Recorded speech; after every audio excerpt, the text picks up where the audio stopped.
Pakistan alert ہے، بھارتی جارحیت کا بھرپور جواب دیا جائے گا۔ بھارتی فضائیہ نے کوشش کی مگر انہیں بھاگنے پر مجبور کر دیا۔ نائب وزیر اعظم اور وزیر خارجہ اسحاق ڈار کا تقریب سے خطاب، کہا پہلگام ڈرامے کا مقصد بھارت میں جاری تحریک سے توجہ ہٹانا ہے۔ 10 منٹ میں پہلگام واقعے کے مقدمے کے اندراج بڑا سوالیہ نشان ہے۔ پاکستان نے بھارت کے اقدامات کا اسی کی زبان میں جواب دیا، اپنے حصے کی ایک قطرہ پانی بھی نہیں چھوڑیں گے۔ بھارت کا سنتاس معاہدہ معطل کرنا عالمی قوانین کی سنگین خلاف ورزی اور پاکستان کے خلاف اعلان جنگ ہے۔ پاکستان خود دہشت گردی سے متاثر ہے، کسی اور ملک کے خلاف اپنی دہشت گردی کے استعمال کا سوچ بھی نہیں سکتے۔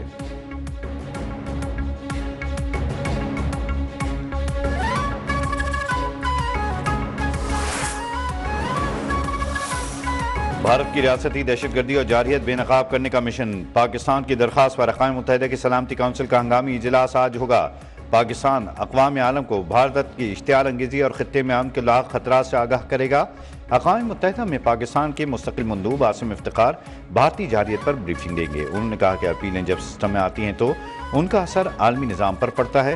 اجلاس میں پاکستان عالمی طاقتوں کو ثبوتوں کے ساتھ بھارت کی علاقائی پالیسیوں کو بے نقاب کرے گا اور یہ باور کرائے گا کہ مسئلہ کشمیر کا پائیدار اور منصفانہ حل ہی جنوبی ایشیا میں دیرپا امن کی ضمانت ہے۔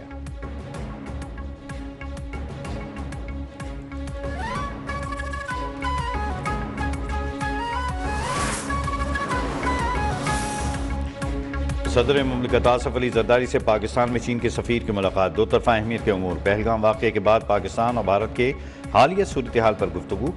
صدر آصف علی زرداری کا بھارتی حکومت کے حالیہ غیر ذمہ دارانہ اور جارحانہ بیانات پر تشویش کا اظہار۔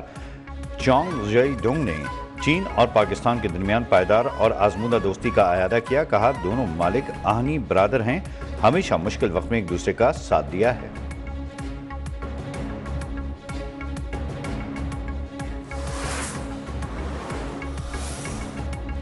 وزیر اطلاعات عطا تارڑ اور D G I S P R lieutenant general Ahmed Sharif Chaudhry کا قومی سلامتی میں سیاسی جماعتوں کے ارکان کے ساتھ ان کیمرہ اجلاس۔ ذرائع کے مطابق ان کیمرہ سیشن میں موجود صورتحال کے پیش نظر قومی سلامتی کے امور زیر غور ہے۔ D G I S P R نے سیاسی جماعتوں کے رہنماؤں کو پاک فوج کی تیاریوں سے آگاہ کیا۔ سیشن میں سیاسی جماعتوں کے رہنما بڑی تعداد میں شریک ہوئے۔ D G I S P R نے بتایا کہ پاکستان پرامن ملک ہے، وہ خطے میں امن چاہتا ہے۔ جارحیت کی گئی تو افواج پاکستان دشمن کو منہ توڑ جواب دینے کے لیے تیار ہیں۔ ان کیمرہ سیشن میں وفاقی وزیر اطلاعات نے حکومتی سفارشات، اقدامات اور ریاستی موقف سے آگاہ کیا۔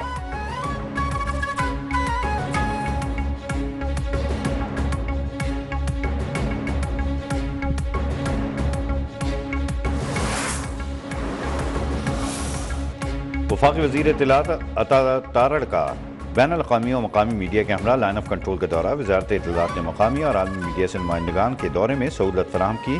مقصد مودی سرکار کی جانب سے پھیلائے گئے جھوٹے اور بے بنیاد پروپیگنڈے کو بے نقاب کرنا تھا۔ بھارت کے پروپیگنڈے کو جھوٹ ثابت کرنے کے لیے زمینی حقائق بھی میڈیا کے سامنے پیش کیے گئے۔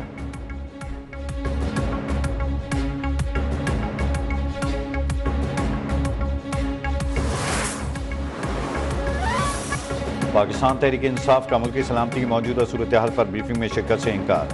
سیاسی کمیٹی کے اجلاس کے بعد بیان میں کہا کہ موجودہ صورتحال میں ضروری تھا کہ آل پارٹیز کانفرنس بلائی جاتی۔ یہ بات بھی سامنے آئی کہ چونکہ یہ محض ایک حکومتی بریفنگ ہے، اس میں کوئی قومی اتفاق رائے پیدا کرنے کی سنجیدہ کوشش نظر نہیں آتی، نہ ہی بانی جیسے اہم قومی رہنما کو شامل کرنے کی نیت ہے۔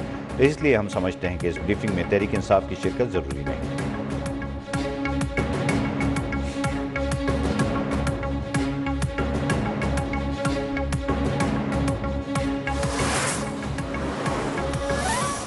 دیکھیں، جہاں تک پاکستان تحریک انصاف کا تعلق ہے اور پہلگام واقعہ کا تعلق ہے، پاکستان تحریک انصاف کیٹیگری کے لیے کہہ چکی ہے کہ ہم ہر فارم میں ہر قسم کی دہشت گردی کی مذمت کرتے ہیں۔ ہم نے وکٹم کی فیملیز کے ساتھ بھی۔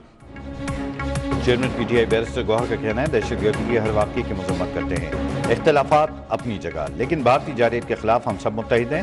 بیرسٹر سیف نے کہا پی ٹی آئی کے خلاف واولہ کرنے والی حکومت پہلے اپنی جماعت کے صدر سے مودی کے خلاف بیان دلوائے۔ میاں نواز شریف وضاحت کریں کہ مودی ان کی کمزوری ہے یا مجبوری؟ عوام اور فوج بھارت کے خلاف متحد اور ایک پیج پر ہیں۔ میاں نواز شریف کی خاموشی ثبوت ہے کہ وہ اور مودی ایک پیج پر ہیں۔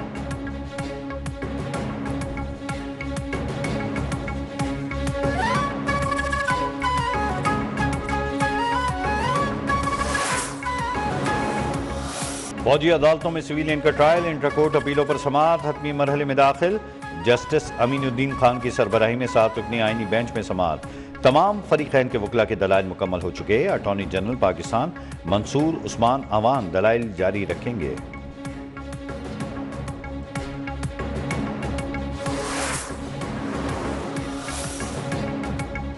شرح سود کے تعین کے لیے اسٹیٹ بینک کے مانیٹری پالیسی کمیٹی کا اجلاس آج ہوگا۔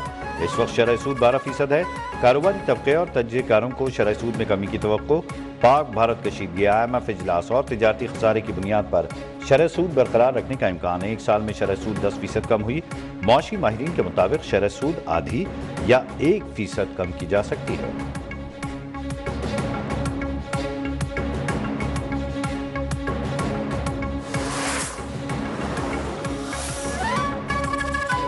کراچی سمیت سندھ میں انٹر بورڈ کے سالانہ امتحانات، نقل کی روک تھام اور سیکیورٹی کے لیے سخت انتظامات۔ کراچی میں 1,26,500 سے زائد طلبہ و طالبات شرکت کر رہے ہیں۔ صبح اور شام کی شفٹوں میں 142 امتحانی مراکز قائم، 36 امتحانی مراکز کو انتہائی حساس قرار دیا گیا ہے۔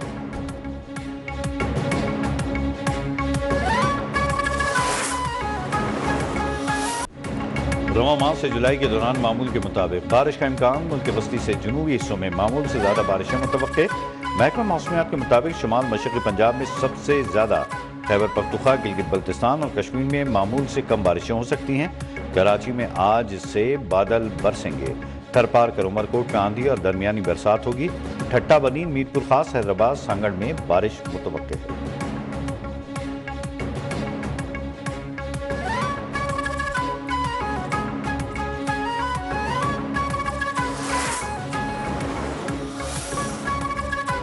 PSL 10 کے 25ویں میچ میں آج ملتان سلطانز اور پشاور زلمی کا ٹاکرا ہوگا۔ میچ رات 8 بجے ہوگا۔ دونوں ٹیمیں جیت کے لیے پرعزم۔ ملتان سلطانز مسلسل شکستوں کے باعث پلے آف مرحلے سے باہر ہو چکا۔